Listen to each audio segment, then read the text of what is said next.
Welcome to the Sports Trading Card Hall of Fame. This is the second group of stories that I have put together, stories about the history of sports cards. This group of stories, this is the introduction to all three of them. These are stories that really look at some major movers and shakers in the history of cards. These are really iconic. They are either iconic in terms of their own ability to stand out, or they're iconic in terms of how identifiable they are, even if you haven't necessarily thought too much about them. And it's an exciting group to really be able to embark upon because of just how distinctive they all are. Now, in this group, I do have a famous card. I also have technology or materials, and I have a famous person. So those are the three categories that we're looking at here. And the first one that I get to talk about, and all of these are going to they're all going to have standalone videos where you're going to be able to hear more of a deep analysis into each one of the topics. But for this breeze through so you can really see what these three stories are, I'm starting off with the Mickey Mantle rookie card. And if you're looking at this Mickey Mantle rookie card and saying, but wait a minute, that's not the actual rookie card, congratulations, you actually know that that's not the rookie card. This is the rookie card, and, well, frankly, a lot of people don't know that because it doesn't seem to really matter as much. It's not iconic. And that's the thing about the Mickey Mantle rookie card, is that it's not about what the actual rookie card is. I mean, we have two rookie cards here that are not a Michael Jordan Fleer and Star case, where the Fleer is the actual rookie card and the Star is an ex-rookie card. In this case, the Bowman is actually the rookie card and the Topps card is not. But the reason that we think of the Topps card as the rookie card is for two reasons. One, it has a look that just screams out, this is the rookie card. And so we get used to that. It just, when you look at it, it just seems like the rookie card. It's his first Topps card. It's not really his first rookie card, but still, we kind of get it jumbled up. But two, the set, 1952 Topps, it's such an iconic set. And it is such a distinctive set because it is considered the beginning of modern cards. The Bowman cards just weren't that way. And so this card is important because of the fact that it is one of the first Mickey Mantle cards and because it is from that iconic set. But the reason that we keep saying that it's the Mickey Mantle rookie card is because when we talk about a Mickey Mantle rookie card, we either talk about it as a true vintage card aficionado, in which case we're talking about Bowman, or as a fan of cards, and this is a symbol for all of us. That's what the Mickey Mantle card is. The most famous baseball player, that's got to be Babe Ruth. But if you ask a person who is the best baseball player of all time, no one's going to say Babe Ruth. They're not going to say Ty Cobb. They're not going to say Walter Johnson. They're not going to say Hank Aaron. They're not going to say Ted Williams. Well, some people say Ted Williams. The fact is that most people are likely to say Mickey Mantle for the simple reason that he was the iconic baseball player from a very quintessential time in baseball history, the 1950s, which is not so much quintessential for the game itself as much as the role it played in a brand new burgeoning America. The generation that really has defined America overall is the baby boomers. This is when they were kids, and so everything about the 1950s and the early 1960s is sacred. It's the best. There's no comparison. And that definition it's really colored everything. So Mickey Mantle is the most famous baseball player from that time. He is the most iconic baseball player from that time. Joe DiMaggio was a flashier player and had more stories. And then you had players like Roberto Clemente. But with Mickey Mantle, he was that ethereal player in that time, and so he gained this larger-than-life stature. And so for card collecting is really a Gen X hobby. That's really who card collecting was all about. For kids who grew up in the 1950s, cards were not something to keep, nor were they something to appreciate. They were something that it was a part of their life. It was literally a part of their life. For kids in the 90s, that would be the equivalent of stickers. You just stick stickers on things and that just kind of defines who you are. In the 1950s, a baseball card kind of did that.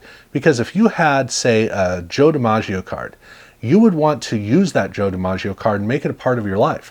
That's the reason why kids would stick baseball cards in the spokes of their tires to make noise, but also to brand their bike. And so if you had a bike that had a Ted Williams card, then your bike was special.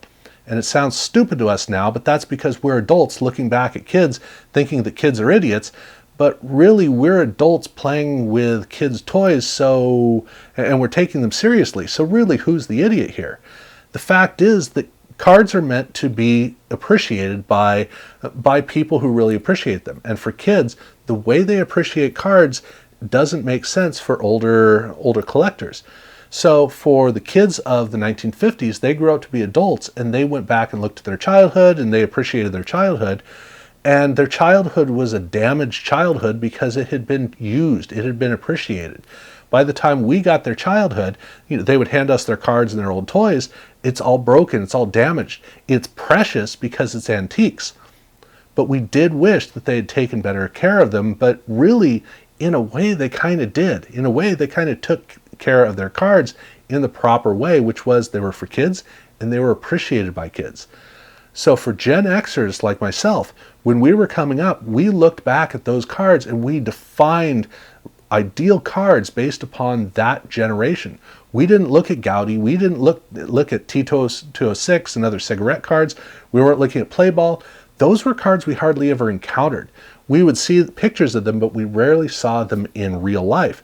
Whereas a 1952 Topps card, that's something we probably would actually see, maybe be able to get our hands on.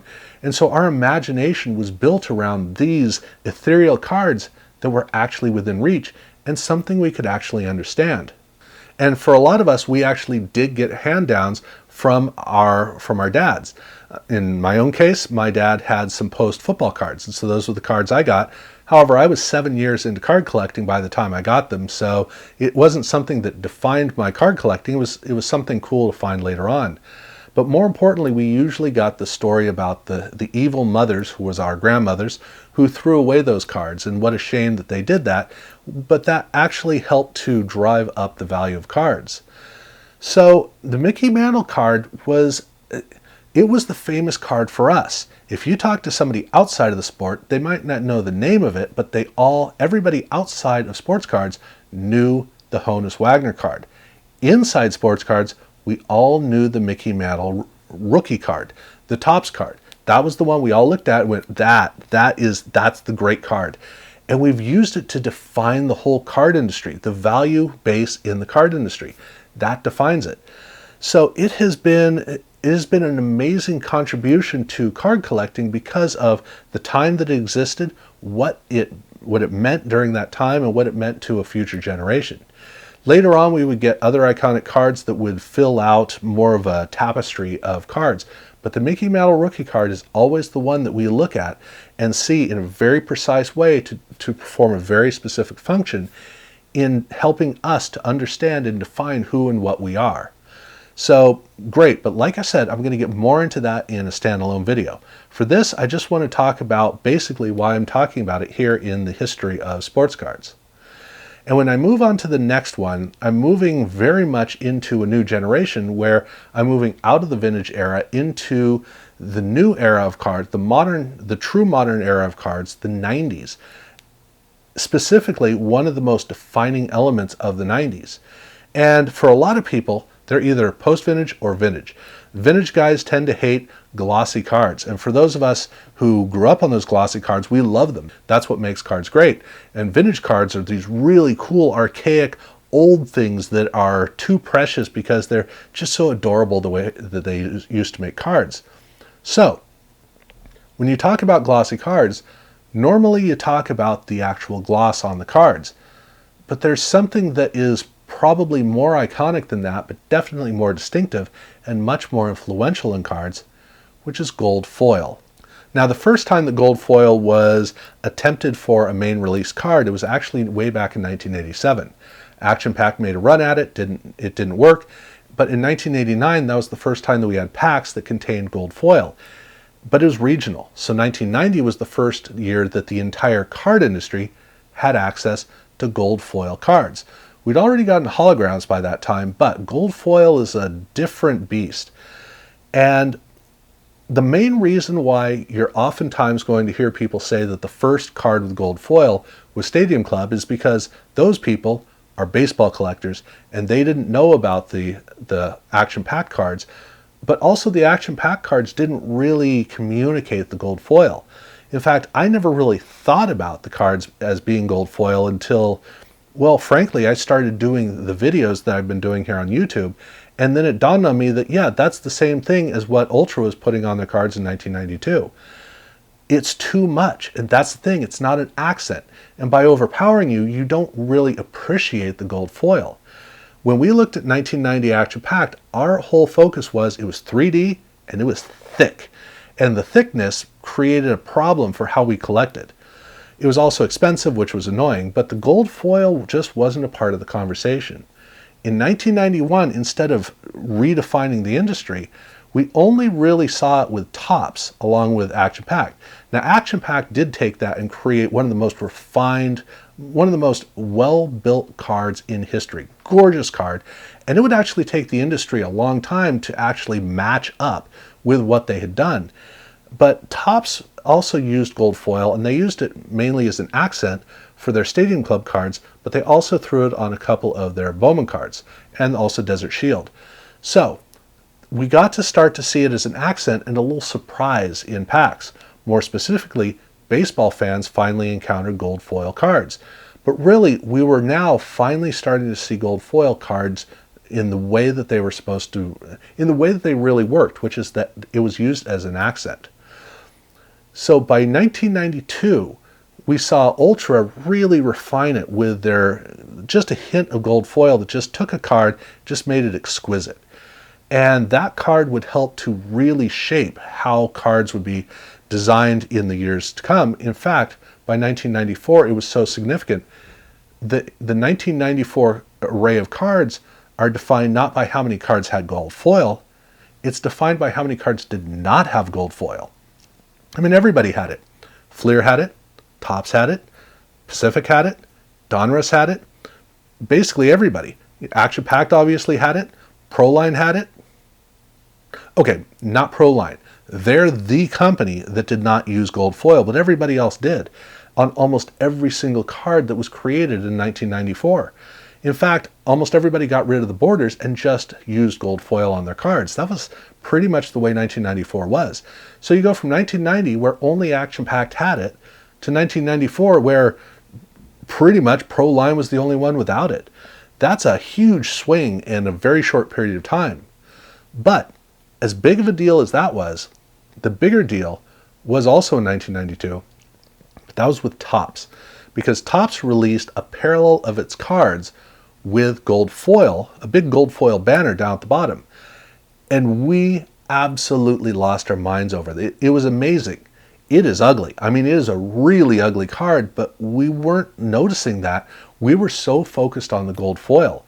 And it completely consumed the entire industry. I mean, it reshaped the industry to where within a couple of years, everybody had parallels. And this was not the first year the gold foil had been used. It had been used before 92, but we also had parallels prior to 1992. In fact, I'm going to get to both of those in a second, but the 92 Topps set, even more than the Leaf set in 1992 with its gold foil parallel, that gold foil parallel in Topps Gold, that reshaped the industry. Everybody went for it, and what we knew was that parallels obviously were going to have gold foil in some capacity. It was so much an integral part of how we identified the whole idea of a parallel. But I wanted to mention about 1991, there was actually one other release that had gold foil, and it had parallels, and that was Wildcard. In fact, Wildcard didn't just have gold foil, it had 6 different colors of foil. Those were the parallels. And nobody cared. In fact, most people don't even know that that card existed. It was a big swing for something that was truly innovative, and nobody picked up on it until the next year when Topps did it, and then everybody figured it out. But gold foil was so significant that through the better part of the decades, that was one of the standard parts of a card. You defined a card by first figuring out what kind of cardstock you were going to use, and then how much gold foil you were going to use, and then you worried about things like design after that. That was how integral it was a part of the 1990s of cards. So it was truly something that couldn't be avoided in any capacity. It helped to define a decade of absolute fascinating explorations of concepts, innovations. It is just a wonderful decade. And gold foil laid out one of the most important aspects of how they would be explored. What they would do with that foil just continually got more and more interesting.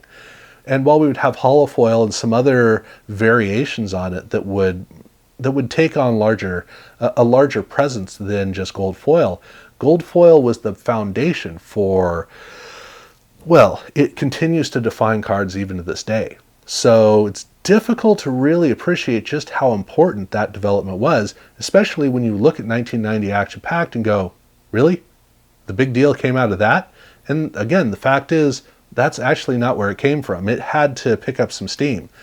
But it is truly a major portion of the world of cards as we know it. So again, I'm going to be going into this in a separate video. But for here, I wanted to cover it and give you kind of a feel for why it's so important. And now I'm going to move on to the third story of significance, which, like I said, is a person. And it is the person of cards. So most of you have probably already figured out who it is. It's Dr. James Beckett. I mean, what other name has had the impact that his name has had? And the reason that his name has such a big impact is because in the mid-1980s, cards were still sold in grocery stores, dime stores, at Kmart, in Toys R Us. You went to some big store and you just bought the cards that were the next cards from the year before. That's pretty much the way cards were. You really didn't have card shops. You really didn't have card shows. Did those exist? Yes. But that was a very select realm of existence. Usually the place you were going to find cards, loose cards, was going to be a stamp and coin shop. That was pretty much it. They were collectibles, and you were probably buying old cards. Otherwise, they were cheap cards that kids bought and then they traded. That's the reason it's called trading cards. So that was how cards worked for the most part, but not everybody worked that way.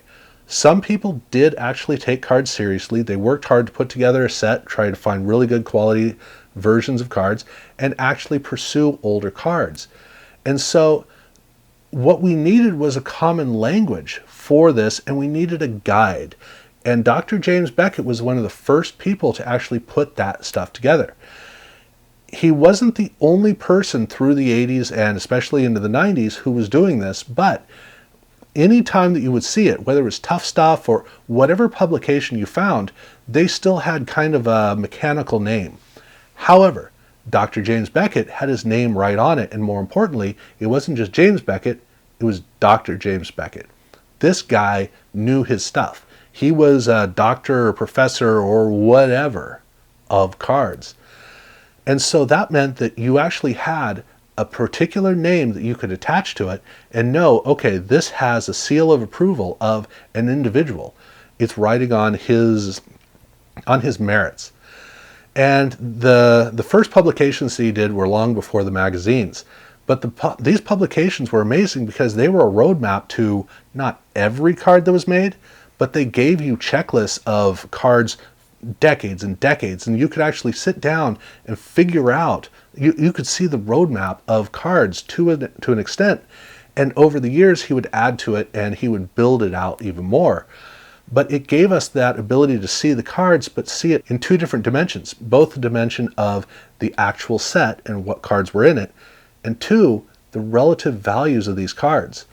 Now the reason that was so significant was because you just show up at the place that they sell cards, and wherever that was, or you encounter the person who has some cards. That's how you do it, and you got to figure out the value.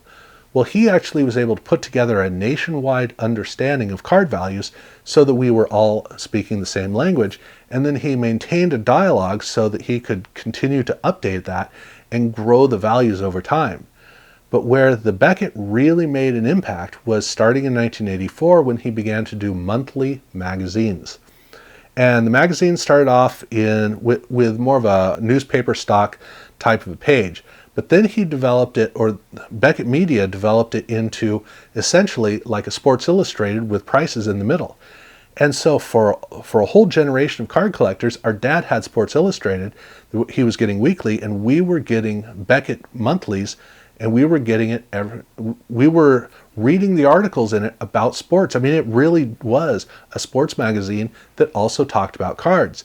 So for us, it became the identity of who we were very much, but it also gave us the ability to see monthly trends in card values, which gave us the vibrance of an active hobby that was continuing to grow and evolve.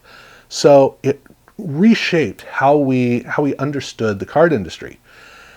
And those Becketts became such a quintessential part of the value that it actually became the definition of value of cards.